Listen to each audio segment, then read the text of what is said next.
Susan Preece lived in an old vicarage on a traveler's site in Pontefract, West Yorkshire, with her 6 siblings and her mother. Her mother struggled to raise her children on her own, and they were often temporarily placed in foster care. In 1969, a family of travelers from Scotland befriended 4-year-old Susan while they were staying on the site. The parents told Susan's mother, Maureen, that they were taking their 2 sons to Disney World for 2 weeks and offered to take Susan along with them. Wanting her daughter to go on a trip she knew she could not provide for her, Maureen agreed to let Susan go with them. At the time, a child Susan's age did not require a passport to travel from the UK to the United States, just their birth certificate and a parent's signature, which Maureen provided the couple. However, 2 weeks passed and the couple did not return Susan, as they said they would. Maureen would spend the rest of her life searching for Susan. She regularly visited various traveler sites, looking for the family who had taken her daughter, and frequently made trips back to the site where she had previously lived, long after she moved away. She passed away in 2014, without ever seeing Susan again. The couple had not taken Susan to Florida, as they had told Maureen they would be. Instead, they took her to Canada, then Australia, and New Zealand. Susan grew up being told that she was adopted after her biological family had disowned her. She enjoyed her life within the traveling community, and later said that the couple she was told had adopted her spoiled her rotten. Susan did not learn the truth about how she came to live with her traveler family until she was 16. The family traveled from Australia to New Zealand, and Susan did not need a passport upon entering New Zealand. However, she did need one to return to Australia. She went to apply for one, but the application required the signature of a parent. When she went to the man she called her father to get his signature, he tearfully admitted why he could not sign it. Susan's birth family had never disowned her, and he and his wife had never adopted her. They had stolen her from her family instead. The couple had 2 sons, and Susan later theorized that they had taken her because they wanted a daughter. Susan was shocked, but did not fully comprehend what her situation meant. She stayed in New Zealand until she could apply for a passport as an adult.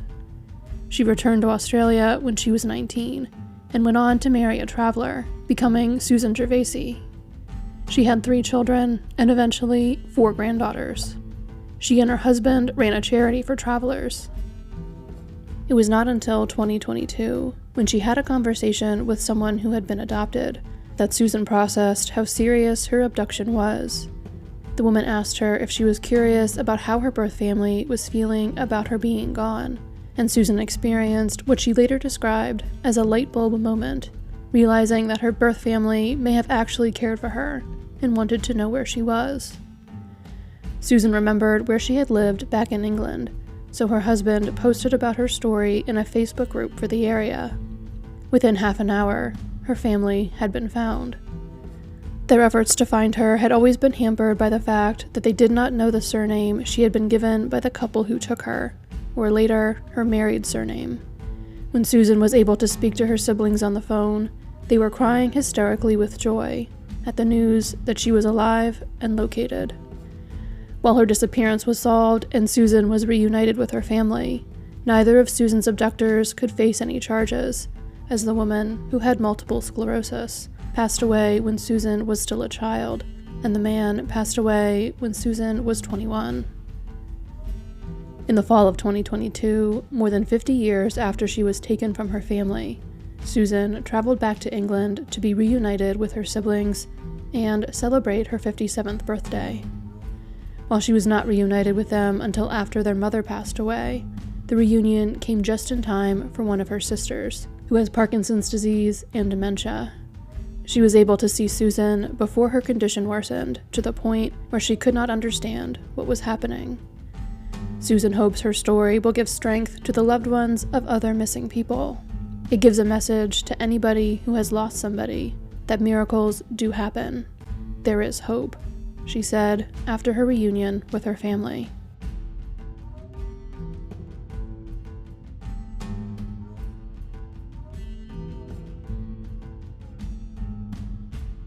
One day in the summer of 1992, Bob Kopta returned to his home in Ross Township, Pennsylvania, But his wife of 20 years, 52-year-old Patricia, was not there as he had expected. It was not uncommon for her to leave home for short periods of time without telling anyone, but he ultimately reported her missing. In school, Patricia had been a straight-A student who worked as a model and a dance instructor. After graduating from high school, she continued dancing by attending weekly ballroom dancing events and took a job working in finance at a plate glass company in Pittsburgh. She met Bob Kopta near a river in Pittsburgh, and he offered to give her and the friend she was with a ride on his boat. Bob and Patricia fell in love and married in 1972. By the time she disappeared in 1992, Patricia's life had become far less idyllic than it once had been. She had resigned from her longtime job at the glass factory because she suffered from migraines, which her doctors told her were the result of stress. She then went to work as an elevator operator at the Art Institute of Pittsburgh. While she was employed there, her family began noticing concerning changes in her behavior. It was at the Art Institute where she claimed to have started receiving visions, saying she had seen an angel while she was there. Patricia then soon became a well-known street preacher in the area, dubbed the Sparrow because of her small build. She frequented parking lots and busy streets in Ross Township, as well as concert venues and stadiums in Pittsburgh, preaching to people as they walked or drove by. She preached about her religious visions and tried to warn people about the end of the world, which she believed to be imminent. Patricia was briefly institutionalized prior to her disappearance. Doctors at the facility diagnosed her as having delusions of grandeur and stated she was showing signs of schizophrenia. Patricia was afraid of being placed in an institution long-term, so when she went missing, police theorized that she had voluntarily disappeared to prevent this from happening. Patricia's family and the police tried every avenue of investigation open to them. They even went so far as to consult a psychic to try to find Patricia. However, they could not find any trace of her.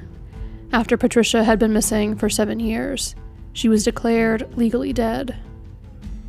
More than 30 years later, Patricia's shocked surviving family members were present at a press conference on March 3, 2023, during which Ross Township Police Department Chief Brian Coleheb announced that Patricia's disappearance had been solved.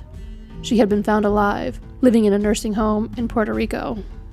Patricia being in Puerto Rico made some level of sense to her family. She had previously vacationed there multiple times with friends before she got married, and had talked about wanting to travel there again because she enjoyed the climate.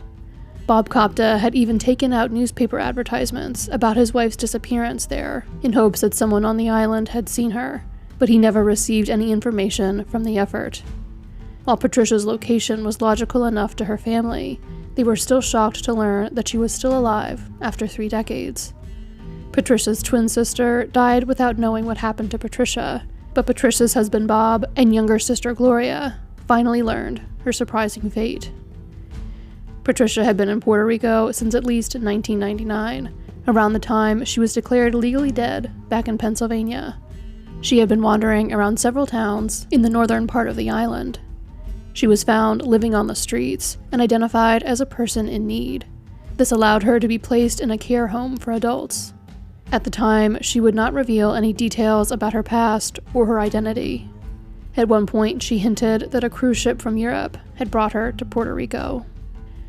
Patricia developed dementia years later, which led to her, perhaps inadvertently, revealing more details about her origins to her caregivers in passing. They were eventually able to piece together enough of the random pieces of information to find Patricia's case back in Pennsylvania.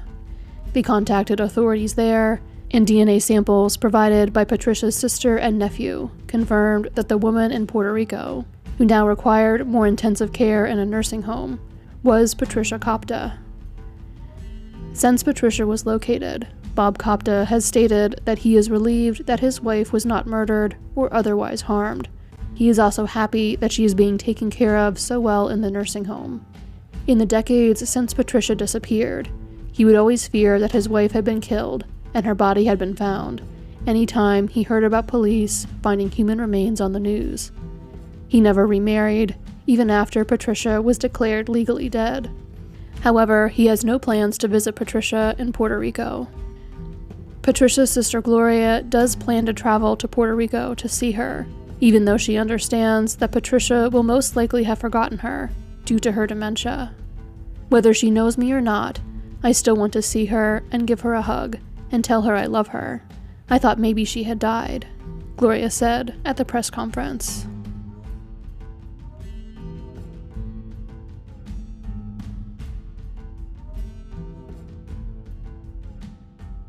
"28-year-old Judith Bello lived on Saratoga Drive in Stanwood, Washington, with her husband and 3-year-old son. She was employed at the National Food Corporation in Savannah. It was at work where she was last seen on December 13, 1993. She left the facility at 9:30 that morning and was not seen again. She did not pick up her son from daycare and did not return to her home. Her car was later found abandoned at the post office in Stanwood. Police investigating her disappearance did not believe that she had left voluntarily because she would not leave her son behind, and she was very close with her siblings. They believed that she had most likely been the victim of foul play. Their investigation did not locate Judith or her body, and her case eventually went cold. Years later, Judith was featured as the 8 of Hearts in a deck of playing cards issued by the Snohomish County Sheriff's Department. Each card in the deck featured an individual who was the subject of an ongoing cold case investigation, including missing people and murder victims. The decks of cards were distributed throughout the community in hopes that someone with information about one of the cases would see them and call in a tip. A tip did later come in, finally solving the case. However, it did not come from a witness. It came from Judith Bello herself.